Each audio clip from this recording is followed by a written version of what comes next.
Well, good morning. How you everybody doing today? I want to do a little bit of something here real quick. I don't know if you can see it or not. Trying something a little different. Not this particular thing that you're watching me do, but we're going to call this the Sterilite top discussion real quick here. Let me put this away. Now before you, make sure I got that somewhat in the frame.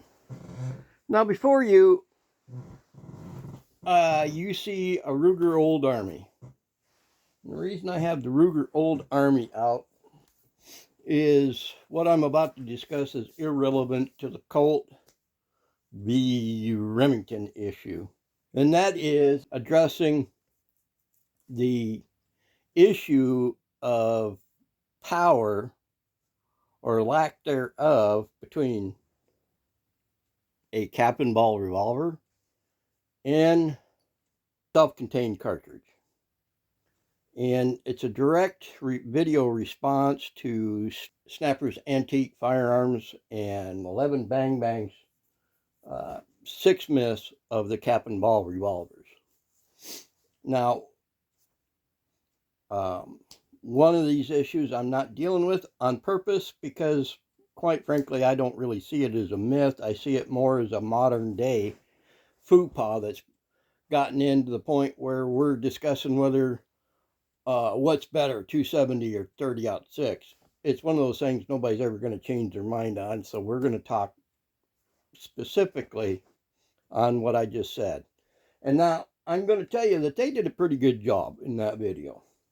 However, I want Snapper to know that what he did get correct, he's correct on, in which he stated that part of the problem with the reasoning of not being able to produce as much power in a cap and ball revolver as opposed to a self-contained 45 Colt cartridge in this case is the percussion cap itself and the ventilation system or flash hole within it losing power.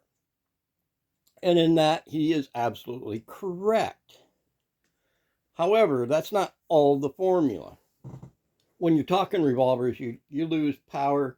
First of all, when I pick up this guy right here, this is not the entirety of a combustion chamber. With me, guys? The idea of expanding gases is it is going to take and burn a complete burn in a given space. Now, in that given space, it doesn't start and begin and end all in this. It's the entire length of the barrel. Same here, the entire length of the barrel. The difference is this pretty much creates its own seal and eliminates any gas leakage within the barrel that it's designed to be in. Here, you're losing power here and a little bit of power here. That's not different just because you went to 45 Colt. There is going to be some loss here. Now, the reason we know that what I've just said is true and what Snapper said is true is we have a power loss just by going from percussion cap in a full-length rifled muzzleloader as opposed to a flintlock. The difference, pretty minimal. We're talking anywhere between 1 and 3%. In the words of maybe Paul Harrell, is that enough difference to make a difference? Well, I'm going to say probably not. But the one thing that I think Snapper is missing in this formula is, and I'm going to pull out one of these are custom hand loads of mine from years ago. And when I say years ago, when I pick up this one, it's a 30-06.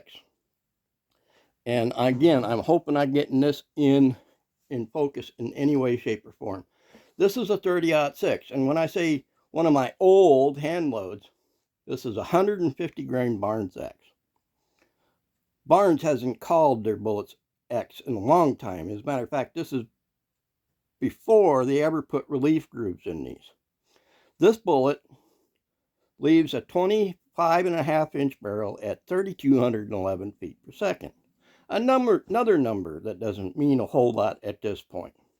However, there is one thing I can tell you about this cartridge and its development when I was making it fit the particular rifle in question, is there was one component out of these components that was different than all the rest of the components, and it changed my velocities between 3 and 7% depending on the component I was using.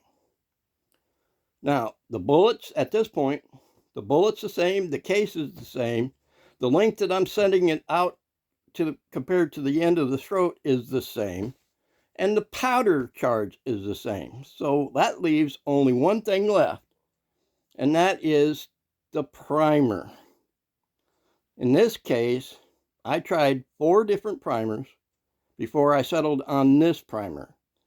And there's a reason that in some cases where you'll be looking at a max load and it'll say, give you an asterisk that says denotes or suggests not the use of Magnum primers.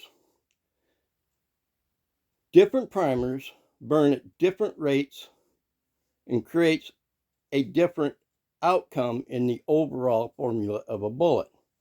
In this case, we know that a percussion cap, number 10 percussion cap, whatever, we know, or at least I know for a fact, does not ignite at the same temperature or heat as a primer, large pistol primer.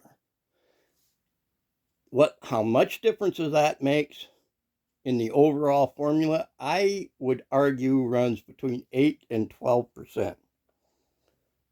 We also know that that's kind of true and was known to be true even way back when, because the military muskets of the 1860s that were in the Civil War went musket caps, which burnt at a hotter rate.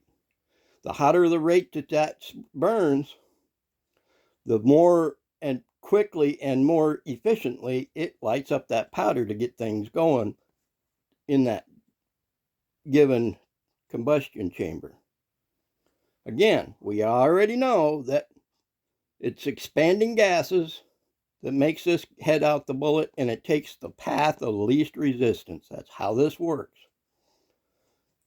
If we're losing gas at the cone and we're losing a little gas here, not as efficient as if we were running a single shot.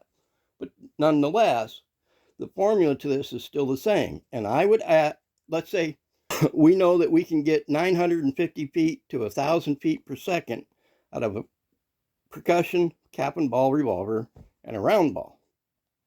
10% of that is now 100 feet per second. Easy math. We're going to make it round.